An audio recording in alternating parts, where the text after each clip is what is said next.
Aujourd'hui, on va s'intéresser au Ballon d'Or. Vous le savez certainement mieux que moi, c'est un trophée qui est remis aux plus grands footballeurs mondiaux.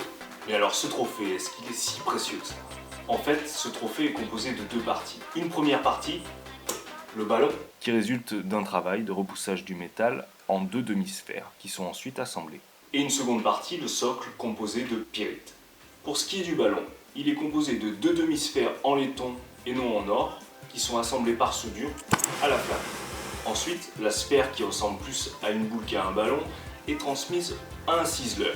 Le ciseleur va avoir le travail de la surface. Il va, avec un burin et un maillet, graver le métal et retirer des copeaux pour imiter les coutures du cuir. Le ciseleur, avant de commencer, va couler du ciment à l'intérieur de la sphère. Le ciment du ciseleur est une pâte à base de cire. Elle peut donc être fondue par la suite pour être extirpée de la sphère. Le taf du ciseleur terminé, le ballon va partir au polissage. La surface va être totalement polie, puis plongée dans un bain d'or.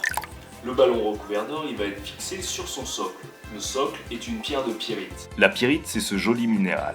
Très caractéristique de sa surface, on retrouve des cristaux en forme cubique de couleur argentée. L'échantillon que vous voyez aura une valeur équivalente à une cinquantaine d'euros. Le trophée, une fois assemblé, est ensuite remis à un footballeur qui le mérite, comme Lionel Messi ces dernières années. Alors oui, au final, le Ballon d'Or vaut quelques pépettes. Pourquoi? Eh bien tout simplement parce que ces matériaux sont chers, parce qu'il faut plusieurs dizaines d'heures pour réaliser ce trophée, que chaque pièce est unique, et que ses créateurs sont des orfèvres, les meilleurs. Voilà, tout simplement. D'après vous, qui sera le prochain à recevoir ce trophée? Un petit commentaire? Un petit like? Allez, un petit partage. Ciao!